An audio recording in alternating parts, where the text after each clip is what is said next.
जिन्हें जीवों को भव्यों को सुनना है वे सब दौड़े चले आते हैं अपने आप से। तो प्रभावना करने के लिए आपको कोई ऐसे बाहर जाकर के मेहनत मजदूरी थोड़ी करना है। अपना कार्य करो, अपने 6 आवश्यक पूरे करो, अपने आप प्रभावना हो जाएगी। आचार्य भगवान विद्यासागर महाराज जी ने अपने पूरे संघ में मुनिराजों को एक बात कही थी।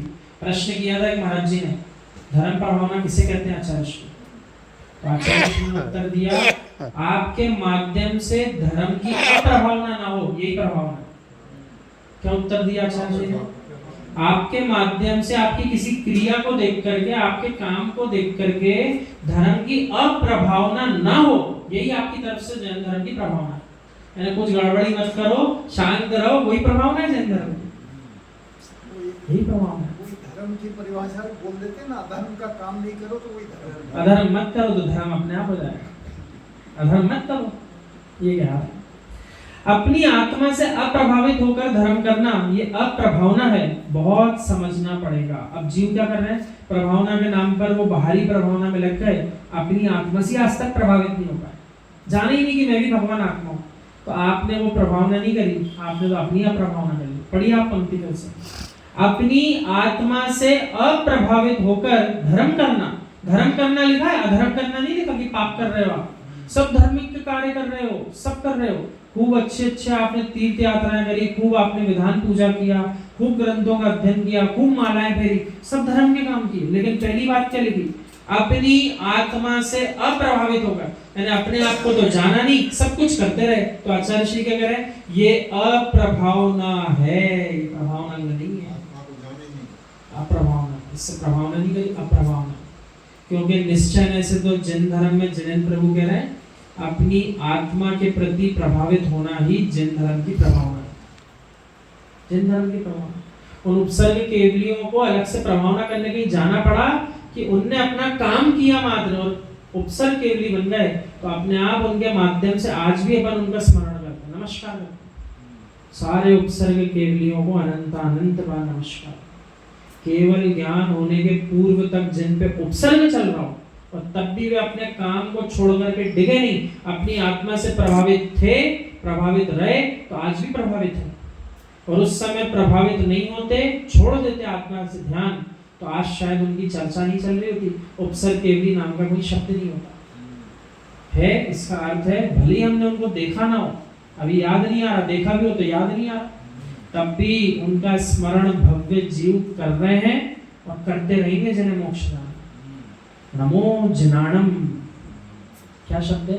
नमो जनाणम। जहाँ थक जाओ आप, अरे मैं कितने तीर्थंकरों की जय करूं, ऐसी कितनी चौबीसी होगी, मैं कितनों के नाम बोलूं, तो चिंता मत करो। मैं कितने केवलियों के नाम लूं, मैं कितने उपसर्ग केवलियों को याद करूं, मैं कितने मुख केवली को याद रखूं, मैं कितने अन्वत्य केवलियों को याद करूं, मुझे तो नाम ही याद नहीं आ रहा। कोई बात नहीं, जिनेन प्रभु कह रहे हैं नमो जनाणम बोल दो, नमो जनाणम। सारे भगवंत उसमें आ गए, एक भी नहीं बचे, कोई अनंत प्रभु नहीं बचे जिनको नमस्कार ना हुआ। नमो जनाणम, याद कर लो आप, नमो जनाणम। पता नहीं कौन से पुण्य की कणिका तेरे पास रखी थी, पर सत्य है तुम सबके पुण्य का नियोग है कि सत्य सुनने को मिल रहा है। ये सब प्रत्येक जीव का, हम तो बोल चुके आपके का, जैसे जीव को जिस दिन जो पंक्ति उसके पुण्य के नियोग में सुनने की है वही सुन पाएगा, ना एक पीछे की सुन पाएगा ना एक आगे की सुन पाएगा। ऐसा होता है कि नहीं होता है?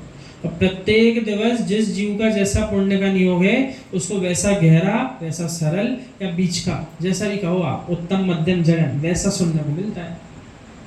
अब वो भी हो सकता है किसी एक के विशुद्ध अंश इतने अधिक हों कि उसके माध्यम से सबको सुनने को मिले, और ये भी हो सकता है सबके सब इतने पुण्यशाली जीव हों कि सबके माध्यम से ऐसा पुण्य था कि सबको ही सुनना था।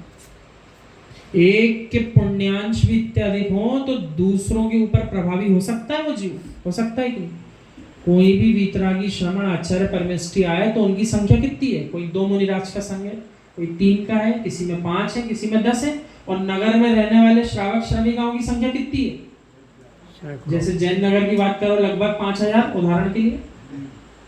अब 5 मुनिराज के माध्यम से 5000 जीव प्रभावित हो सकते हैं कि नहीं हो सकते? तो 5 के पुण्यांश विशुद्धि के अंश अधिक हैं कि 5000 के ज्यादा है? किसी की हिम्मत होगी कि 5 मुनिराज नगर में आए हो, उनके चरणों में बैठ के पाप पाप काम करके दिखाएं, जुआ खेल के दिखाएं, मद्यपान करके दिखाएं, होगी किसी की हिम्मत? नहीं होगी।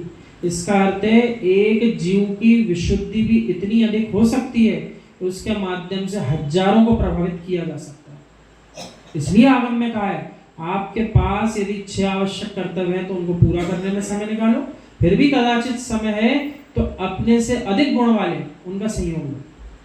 क्यों?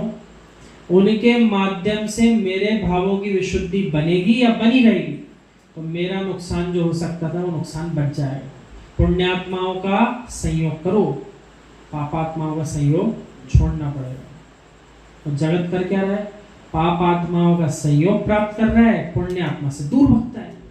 क्यों भगता है? ये पकड़ के जनवाणी नहीं सुनाते, कोई धर्म का नियम नहीं बता रही, पालन करना पड़ेगा, भागो। ऐसा करके जीव अपने संसार की तरफ दौड़ लगा रहा है कि अपने मोक्ष मार्ग की तरफ दौड़ लगा रहा है, ये नहीं समझ पा रहा वो, ये तो दौड़ नहीं लगाता।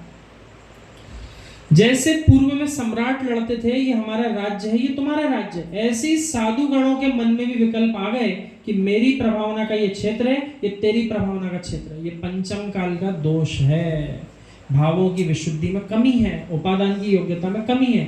ये आचार्य श्री कह रहे हैं साधु गणों के मन में भी विकल्प आ गए, ये मेरा क्षेत्र, ये तुम्हारा क्षेत्र। ऐसा होता है क्या? किसी भी साधु परमेष्ठी का कोई क्षेत्र विशेष होता है क्या? नहीं होता, नहीं होना चाहिए। यदि क्षेत्र विशेष से भी राग हो गया तो क्षेत्र भी 10 बहिरंग परिग्रह में से एक हो गया कि नहीं हो गया? तो परिग्रह का बंद होगा कि नहीं होगा? तो क्षेत्र के प्रति राग होगा, इसी क्षेत्र में रहना, इसी स्थान पे रहना। तो वीतरागी श्रमणों से कहा आप तो बहते पानी की तरह विचरण करते रहो, कुछ समय रुक जाओ, वाचना करना है करो, अध्ययन करना है करो, स्वास्थ्य ठीक नहीं अलग बात है, अन्यथा आप धीरे धीरे धीरे धीरे विचरण करते रहो।